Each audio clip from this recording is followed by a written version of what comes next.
Ce samedi, la journée mondiale de la prévention des abus envers les enfants. Elle est célébrée chaque 19 novembre en synergie avec la journée des droits de l'enfant. Objectif, mettre en évidence le problème des abus et la nécessité de trouver des solutions.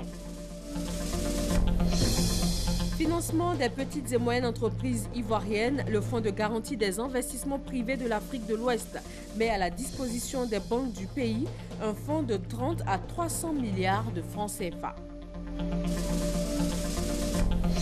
Il avait pourtant promis de ne pas le faire. Le président élu américain Donald Trump va verser 25 millions de dollars, soit plus de 15 milliards de francs CFA, pour échapper à un procès dans le dossier de fraude lié à sa défunte université Trump. Nous sommes samedi. Bonjour à tous. Bienvenue dans le 13h. Merci d'être sur RTI 1. Aujourd'hui, 19 novembre, c'est la journée mondiale pour la prévention des abus envers les enfants. En Afrique, leurs droits sont souvent bafoués. Ils subissent des violences de toutes sortes. Le gouvernement ivoirien prend des mesures afin d'améliorer la situation des enfants dans le pays, notamment les enfants handicapés. Davy Soyo et Delphine Gla. 1 600 000 personnes vivent avec un handicap en Côte d'Ivoire. Parmi ces personnes, 25 665 enfants non scolarisés. Des enfants qui vivent principalement avec des séquelles de la poliomyélite, des traumatismes physiques, des malformations à la naissance ou des retards dans leur développement physique ou mental. Certains parmi eux sont encore confinés à la maison. Aujourd'hui, journée mondiale de la prévention des abus envers les enfants, le monde entier marque une halte pour examiner les droits des enfants handicapés, le devoir de les protéger et de les promouvoir. Sur le continent, et particulièrement en Côte d'Ivoire, la situation de l'enfant demeure précaire et reste surtout caractérisée par la violation des droits les plus fondamentaux, comme les droits à l'éducation, à la santé et aux loisirs sains et appropriés. Le gouvernement ne saurait rester indifférent aux obstacles qui limitent l'accès des enfants en situation de handicap aux infrastructures publiques, à l'éducation, à la santé, à la formation et à l'information. En cela, il s'engage à continuer ses actions de promotion des droits de l'enfant et de protection surtout des enfants en situation de handicap. Familles, communautés, secteurs publics et privés, partenaires au développement, ONG et associations sont invités à protéger les enfants vivant avec un handicap. L'objectif est de leur garantir la pleine jouissance de leurs droits et l'exercice de leur citoyenneté. Ce 19 novembre est également la Journée internationale de l'homme. Une journée depuis 1997 dédiée à la jante masculine pour pallier les inégalités hommes-femmes. Nous faisons un gros plan sur les métiers dominés par les femmes, mais souvent exercés par les hommes, et ils sont confrontés à des préjugés. Cita Soro. Table bien garnie, des poissons bien disposés, baignant dans une odeur délicieuse, ne laissant indifférente aucune personne arborant la rue. Nous sommes dans la commune d'Abobo, chez Victorien, vendeur de poissons grillés, communément appelé poisson braisé. Ce métier, il l'exerce depuis 4 ans maintenant. Victorien fait partie de ces hommes qui exercent des métiers dits de femmes. S'il s'est investi dans cette activité, c'est grâce à son frère qui, contrairement à lui, a abandonné le métier au bout de quelques temps. Qui me motivait à chaque moment de venir, on va vendre. Je ne voulais pas. Je me suis dit que c'est un travail de femme. Donc je ne voulais pas, il m'a motivé qu'il y a l'argent dedans. Donc je suis venu l'aider et après ça, il m'a laissé le coin, ça ne marchait pas. Et quand j'ai pris le coin, ça a commencé à marcher. À force de persévérance, le poisson de Victorien est devenu incontournable pour sa clientèle. Il fait bien ce poisson et puis il a tiqué. Il est propre. Souvent je viens avec ma femme pour payer et ma femme a aimé. Ce sont des garçons battants, donc ça m'a plu, ça m'a attiré et j'ai goûté leur poisson. J'ai vu qu'en tout cas, c'est doux et c'est bien fait. Pour l'aider, Victorien a fait appel à un cousin. Celui-ci a d'abord eu des appréhensions avant de s'investir à son tour. Moi, j'étais à Makori. Un jour ici, là, il m'a appelé et dit « Ah, comme tu es à Makori, tu ne fais rien. Viens m'aider, moi, j'ai trouvé un coin pour vendre du poisson à la braise. » Moi, je dis, on commence ça pour vendre poisson là-bas. Ça, c'est le travail de femme. Il dit, non, il n'y a pas de saut métier. Il suffit que tu gagnes un peu. Ça, c'est l'essentiel. Je dis, ok, il n'y a pas de problème. C'est par là que je suis venu et commencé à l'aider. Eux, on dit, bon, ça va, on s'en sort, on arrive à faire nos petites dépenses. En tout cas, on ne se plaint pas. Michel, quant à lui, rêve de devenir footballeur professionnel. Un rêve qu'il n'a pu réaliser après ses études. Aujourd'hui, il est secrétaire dans une clinique, un métier qui fait son bonheur. Il n'y a pas de honte dans ça pour dire qu'on est secrétaire médical, assistant. Non, il n'y a pas de honte dans ça. Par exemple, chaque fin du mois, quand tu travailles, on te paye, tu vas chercher ton argent, tu es content. Alors, c'est pour faire quelque chose. Il faut être fier de ça pour ne pas te décourager. Marié et père de 4 enfants, Pamphile, esthéticien, ne voit pas son métier comme étant réservé qu'aux seules femmes. Cependant, il est confronté à des préjugés qu'il affronte au quotidien. Il y a des clientes qui me demandent, est-ce que tu es gay? C'est pas que ça m'est jamais venu en idée. L'étude que nous avons faite, c'est une étude noble. De son côté, Aziz est coiffeur. Il coiffe les femmes depuis 5 ans. La beauté féminine n'a plus de secret pour lui. On fait toutes sortes de coiffures, tresses, pédicures, manucures. Concernant les druides aussi, puisque il y a certaines dames qui aiment les druides naturels aussi. Vous faites les chillons? Oui, on fait tout, les chillons. Un travail qu'il exerce mieux que les femmes qui sont dans le domaine, selon une cliente totalement conquise. Des fois que je vais chez les dames, ce qu'il lui fait, les femmes ne font pas. Donc je préfère venir me traiter chez lui qu'aller chez les dames. Homme qui coiffe des femmes, secrétaire, vendeur de poissons braisés, esthéticien et même maïeuticien. Autant de métiers il y a quelques années que l'on ne pouvait attribuer aux hommes. Aujourd'hui, Journée internationale de l'homme, une journée pour briser tous les stéréotypes. Les professions sont devenues mixtes aujourd'hui. Il n'existe plus des métiers réservés aux hommes ou aux femmes. Les barrières sont donc tombées. La Journée mondiale des toilettes est aujourd'hui à sa 16e édition. En Côte d'Ivoire, seulement 22% de la population a accès à un assainissement amélioré. En plus du volet sanitaire, la journée s'intéresse cette année au côté emploi lié à la création de latrines. Alexis Ouedraogo. Les toilettes à l'honneur les 19 novembre de chaque année. Pourquoi? Eh bien parce que dans le monde, il y en a qui n'utilisent pas encore de toilettes. En Côte d'Ivoire, plus de 3 ménages sur 10 n'ont pas de latrine et pratiquent la défécation à l'air libre. Une situation qui impacte plusieurs indicateurs de développement humain, mais aussi la productivité des adultes. Pour sensibiliser les populations et montrer l'importance des toilettes, la 16e édition de cette journée porte pour thème « Toilettes pourvoyeuses d'emploi ». Dans notre pays, les populations du département de Bois-Flé, par exemple, utilisent les sous-produits issus des latrines écologiques, urine hygiénisée après 45 jours et excréta après 6 mois, comme fertilisants agricoles sous forme d'engrais pour améliorer leur rendement. Ceci constitue un gisement de création d'auto-emploi et un créneau d'amélioration de revenus des ménages. Si le mal est moins perceptible en zone urbaine, la gestion des boues de vidange issus de l'assainissement autonome reste une problématique épineuse. Le gouvernement et ses partenaires mettent un accent particulier dans l'investissement pour le secteur de l'assainissement et la promotion des métiers qui y sont liés. Le gouvernement a pris un arrêté instituant l'agrément pour l'enlèvement, le transport et le dépotage des boues de vidange organiques et biodégradables afin de mieux organiser la profession de vidangeur et de formaliser le partenariat avec le secteur privé. En Côte d'Ivoire, la Journée mondiale des toilettes sera officiellement célébrée le 25 novembre prochain à Adzopé, l'occasion de lancer un appel à privilégier le secteur de l'assainissement et inviter la population à faire de l'utilisation des toilettes une pratique courante pour la préservation de la santé et de l'environnement. Poursuivons avec un communiqué du ministère d'État, ministère de l'Intérieur et de la Sécurité.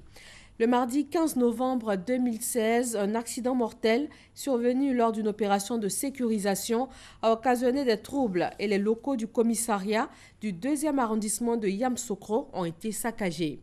Le mercredi 16 novembre 2016, un accident ayant causé la mort de 2 personnes civiles a encore occasionné des violences pendant lesquelles 2 gendarmes ont trouvé la mort dans l'exercice de leurs fonctions dans le département de Doropo.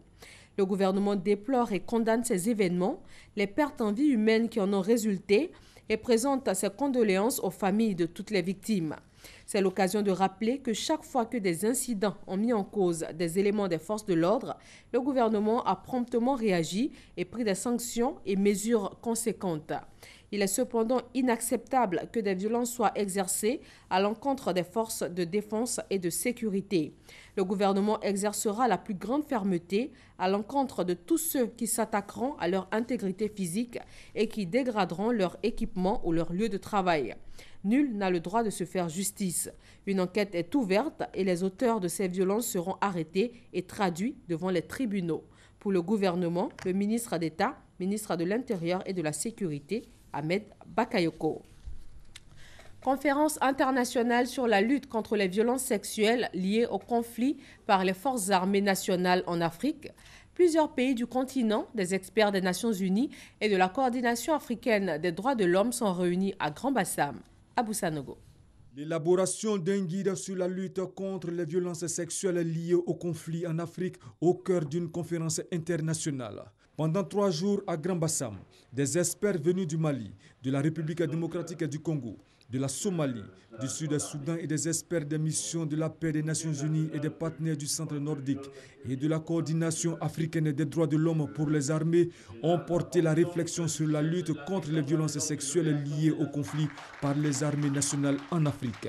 Nous, participants, vous assurons publiquement avoir appris beaucoup de bonnes pratiques dans le cadre de la lutte contre les violences sexuelles liées au conflit.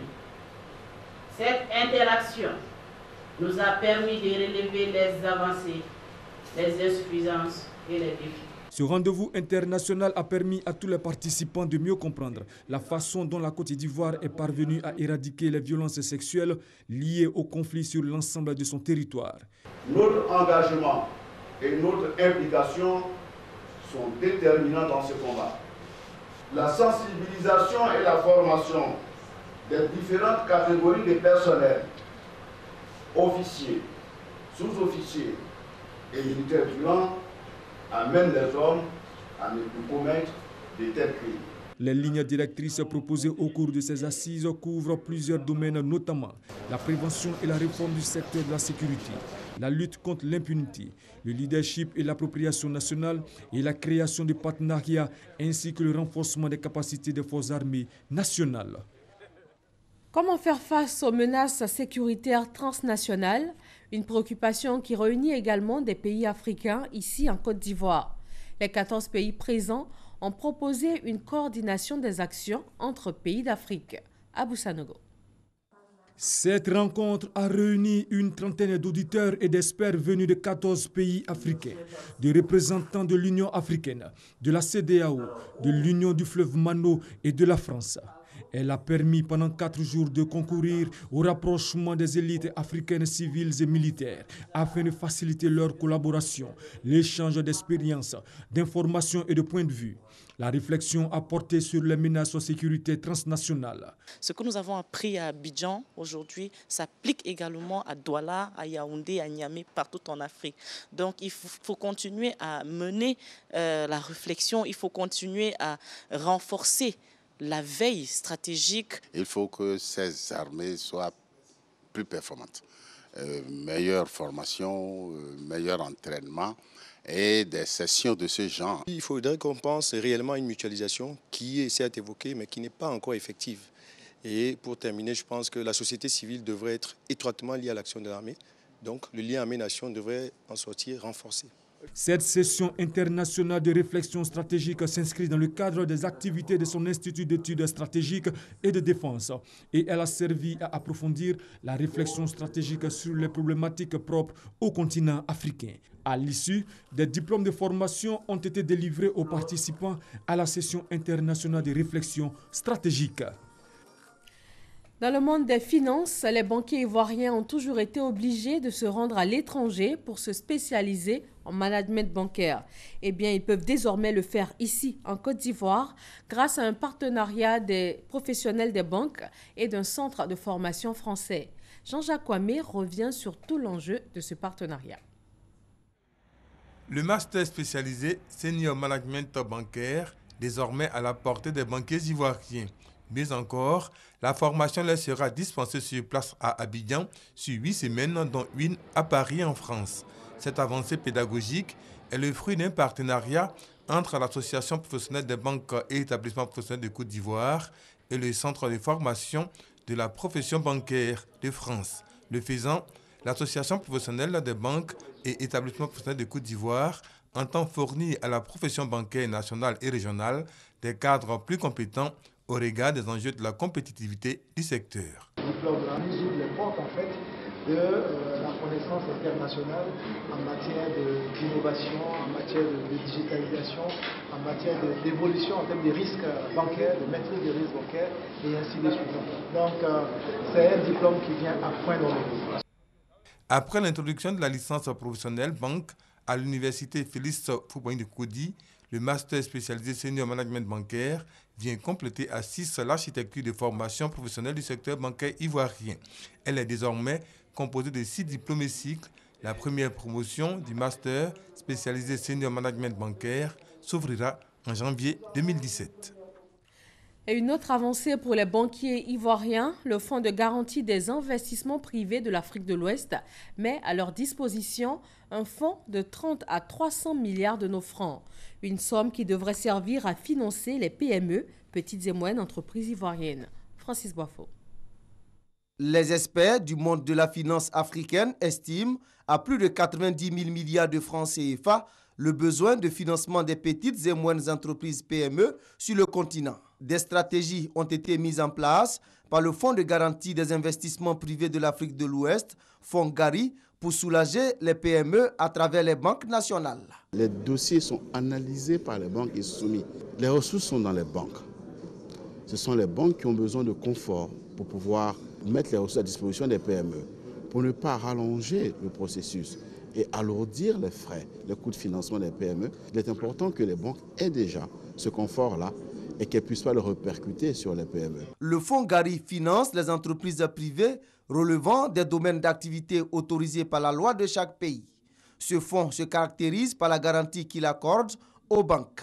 Nous apportons une garantie au maximum égale à 50%, voire 75% dans certaines conditions, parce qu'il ne faut pas déresponsabiliser les banques. Il ne s'agit pas de pouvoir prendre le risque des banques et le mettre sur AGF. Il s'agit de partager le risque. Si vous croyez à un projet, vous prenez un minimum de risque. Nous venons pour pouvoir parer à l'incertitude que personne ne peut gérer. Dès l'instant où ça ne marche pas et nous saisissent, immédiatement nous déboursons 50% de ce que nous leur avons promis. Et dès qu'ils auront fini de pouvoir explorer toutes les possibilités de recouvrir leur prêt, ça dure en général 1 mois, 2 mois, on les dédommage la totalité des fonds. C'est pour ça que la garantie est liquide et qu'elle évite aux banques d'aller utiliser des sûretés réelles qui sont quelquefois difficiles à mobiliser. Les responsables du Fonds GARI ont l'intention de mettre à la disposition des banques ivoiriennes entre 30 et 300 milliards de francs CFA pour le financement des PME.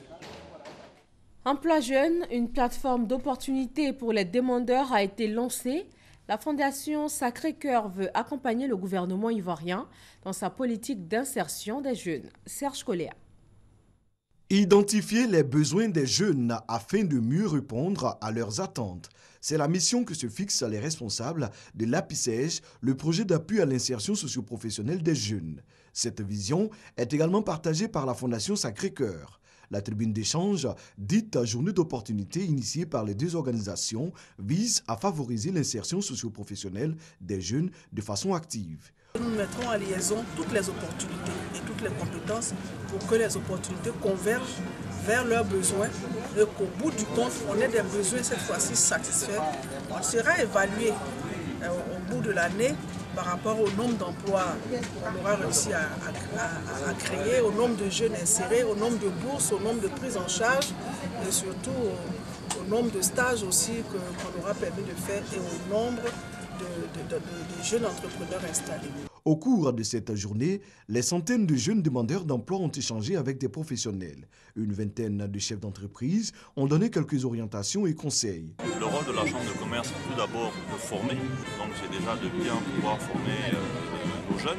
Ensuite, c'est de pouvoir aussi les accompagner. On peut bénéficier de certains fonds qui sont là.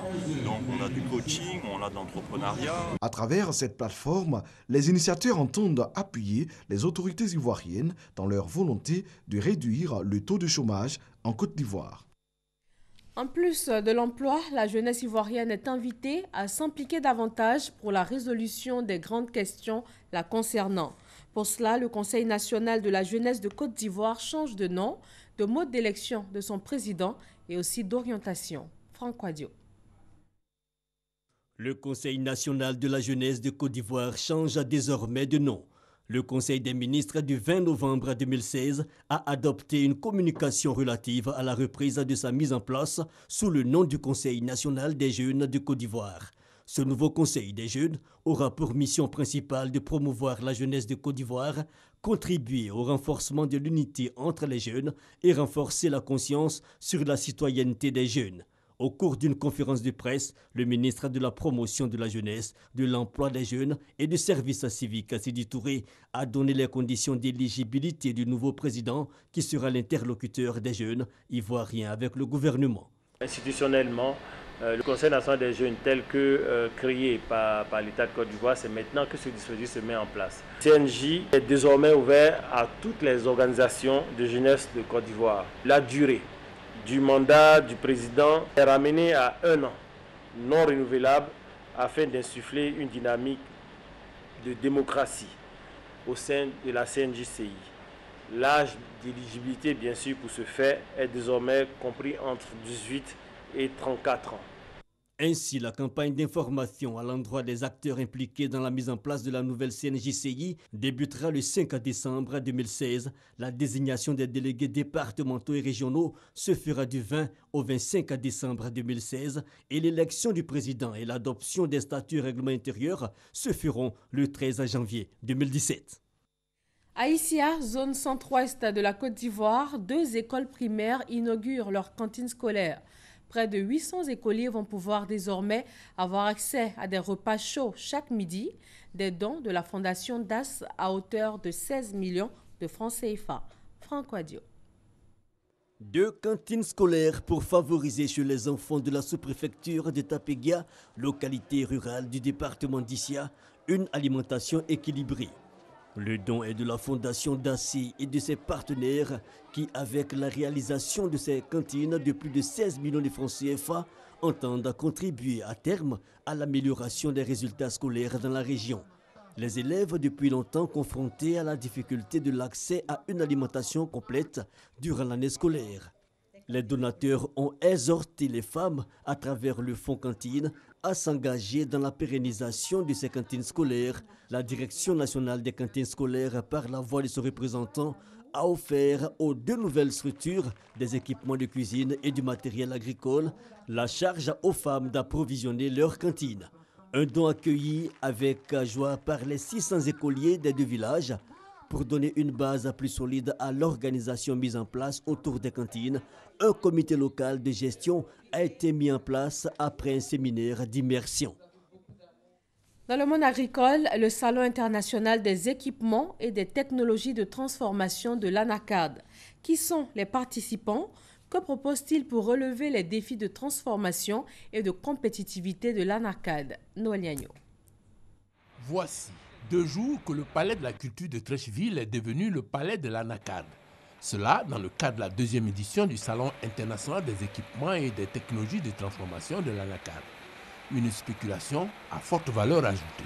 La plante en elle-même est utile pour lutter contre la désertification. La deuxième chose, c'est que les produits de l'anacardier, il y a la pomme et vous avez la noix. La pomme vaut 5 à 8 fois le poids de la noix. À partir de la pomme, on peut faire du jus, on peut faire de la confiture, on peut faire de l'alcool, on peut faire des produits cosmétiques. On peut transformer la pomme elle-même en bioplastique. Au-delà de la pomme, la noix. Quand vous prenez la noix, la coque qui sert de combustible. De la coque, on peut tirer de l'huile. Vous avez la pellicule. La pellicule de la manne est très utile pour fabriquer des produits cosmétiques. Vous avez la manne elle-même qui, au-delà donc de sa consommation, sert à 1001 choses. Transformer tout ou partie de cette spéculation en Côte d'Ivoire. Voilà l'objectif que vise le gouvernement ivoirien à travers ce salon, le seul en la matière au niveau mondial, qui a gagné en qualité et en quantité de participants équipementiers. Nous sommes partis d'une première édition avec 11 équipementiers, dont 7 de l'extérieur et 4 nationaux. La présente édition, nous enregistrons 29 équipementiers, dont 18 avec des chaînes complètes de transformation. Et sur ces 18, vous avez donc 13 qui sont venus donc de l'extérieur. La compétitivité de la production, l'autre plaît la production ivoirienne de la sous-région. 500 kg à l'hectare, là où les producteurs vietnamiens affichent 2, voire 3 ou 4 tonnes à l'hectare. Le CNRA, Centre national de recherche agronomique, lui a trouvé une solution. Aujourd'hui, nous disposons de 3 clones à haut rendement, résistants et tolérants aux ravageurs et aux maladies. Les rendements varient entre 1,5 et 2 tonnes à l'hectare. Du matériel végétal de qualité nécessite un encadrement conséquent. La qualité démarre au champ. Ça se traduit par des agents à la base qui ont un curriculum de travail qui adresse toutes les préoccupations depuis la plantation, depuis la création de la plantation jusqu'à la récolte de la noix de cajou, son séchage et son ensachage. Ouvert jeudi, le salon de l'Anacarde referme ses portes ce samedi avec l'espoir que les défis de la transformation seront relevés d'ici à 2020. Le cinéma ivoirien, mis à mal par le piratage des œuvres et l'explosion du numérique, renaît peu à peu. Les salles de cinéma enregistrent un regain d'affluence. En plus, l'État apporte un appui aux acteurs du secteur cinématographique. Un dossier signé Issa Yeo vers la relance du cinéma ivoirien. Marie-Josée Mpek est commerciale dans une entreprise de la place. Son loisir préféré, le cinéma. Tous les week-ends, elle se donne du temps pour aller voir un film. Ce jeudi, dans une des rares salles encore existantes à Abidjan, située en zone 4, elle vit sa passion. Comme on ne peut pas tout le temps rester à la maison, il faut sortir, venir dans les salles de cinéma. Il y a aussi une logistique qui est mise en place, le son est super intéressant. À la maison, c'est vrai qu'on a des home cinéma, mais dans la salle de cinéma, encore les sons ressortent mieux et avec les lunettes 3D, on a l'impression de vivre le film pendant que le film passe. Comme elle, ils sont nombreux aujourd'hui, ces cinéphiles qui prennent de leur temps en semaine ou en fin de semaine pour se faire plaisir en regardant des films sur écran géant, peu importe l'origine. Parce que j'estime qu'il faut pouvoir agrémenter ces soirées ici sur Abidjan. Et justement, le cinéma, c'est une bonne façon de pouvoir se détendre, seul ou en famille. Il y a de cela quelques années, les spectateurs dans les salles de cinéma en Côte d'Ivoire se comptaient du bout des doigts. Plusieurs raisons expliquaient cet état de fait. Il y a eu une mutation au niveau des cinémas, donc il y a eu le passage de l'analogique au numérique. Il faut dire quand même que c'était un peu plus cher quand même. Et puis il y a eu la piraterie, donc la pollution des CD et tout ça, qui a fait que les gens s'asseyaient à la maison pour voir le film sur un ordinateur devenu au cinéma. Des propriétaires se sont vus contraints de céder leurs salles à des religieux ou des opérateurs économiques pour d'autres activités. Aujourd'hui, les choses semblent changer. Le public commence à fréquenter à nouveau les salles. Une situation à mettre au compte de la qualité des productions. Le cinéma refait surface timidement. Mais je crois qu'avec le temps, on n'aura même plus l'envie de regarder les films dans les vidéos, mais plutôt l'ambiance du cinéma. C'est ce qu'on voudra. Les gens viennent parce que les réalisateurs font plus d'efforts maintenant et puis c'est toujours bon de venir passer un bon temps au cinéma. J'apprécie deux aspects. Les histoires qu'on raconte vont bien au-delà d'un simple aspect comique ou de l'humour initialement. Aujourd'hui, on raconte des histoires vraiment dramatiques qui suscitent l'émotion, qui demandent qu'on réfléchisse un peu, parce que dans toutes ces histoires-là, on nous laisse un peu sur notre faim, et on nous laisse avec une certaine intrigue et on demande d'imaginer la suite. Donc à ce niveau-là, il y a un pas en avant, beaucoup de réflexions donc, qui viennent s'ajouter à ce qu'on avait déjà. Les Ivoiriens sont en train de revenir au cinéma. Ça montre que les Ivoiriens sont en train d'accepter ce qu'on fait. Et ça, c'est tout ce dont on a toujours rêvé, franchement. Cette attention particulière des cinéphiles met une pression supplémentaire sur les jeunes réalisateurs et producteurs de films. Au départ, on se plaignait de la qualité, mais aujourd'hui, de plus en plus, la stratégie a fini par payer parce qu'ils font sortir des films aussi qui ont des connotations qualitatives. Donc, pour nous, Ivoiriens, franchement, d'apporter notre pied à l'édifice en produisant. C'est comme ça qu'on peut apprendre. Il y a quelques petites lacunes, mais c'est un exercice, le cinéma. Il ne faut pas leur en vouloir. Nous avons tous commencé comme cela, hein, à nous exercer à travers des courts-métrages, avec des dérapages visuels, hein, pas thématiques. Hein, voilà. Mais c'est un exercice permanent. Donc la perfection s'opère au fur et à mesure des productions. Mais que deviennent nos monuments du cinéma ivoirien dans cette relance du 7e art? Les anciens sont là, je pense qu'ils ont envie de travailler, mais ils n'ont pas la mentalité physique exprimée comme dans leur jeunesse pour se battre. Moi, je me suis battu, mais là, aujourd'hui, je ne peux plus agir comme il y a 20 ans. Dans ce cas-là, je souhaite que des instruments soient mis de manière pérenne à notre disposition pour pouvoir travailler. Je crois que c'est ça. J'ai un scénario sous la main que j'ai écrit avec Akafou. C'est notre scénariste habituel qui est là. Et demain, si l'occasion se présente, que je puisse m'exprimer, je le ferai. Le cinéma coûte cher. En guide de solutions pour le remettre sur les rails, l'État a créé l'Office national du cinéma de Côte d'Ivoire, au NACSI.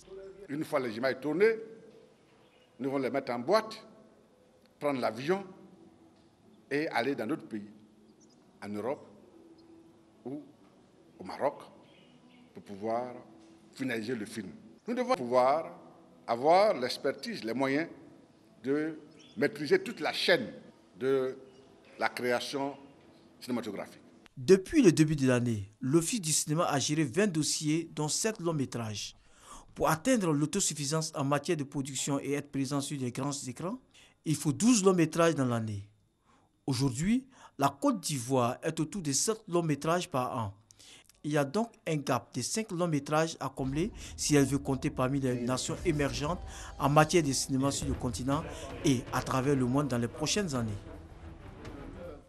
Aux États-Unis, le président élu Donald Trump va verser 25 millions de dollars, soit plus de 15 milliards de francs CFA pour échapper à un procès. Il avait pourtant promis refuser tout compromis dans ce dossier de fraude lié à sa défunte université Trump. Plus de 6 000 étudiants victimes dénoncent une formation au rabais et des diplômes fictifs. Un mot de sport pour finir avec l'ouverture ce samedi au Cameroun de la 10e édition du championnat africain de football féminin. Le stade Amadou Ahidjo de Yaoundé va abriter à 15h30 le match d'ouverture. Il opposera le pays hôte à l'Égypte. Voilà, merci de votre attention. Très bon week-end sur RTI 1.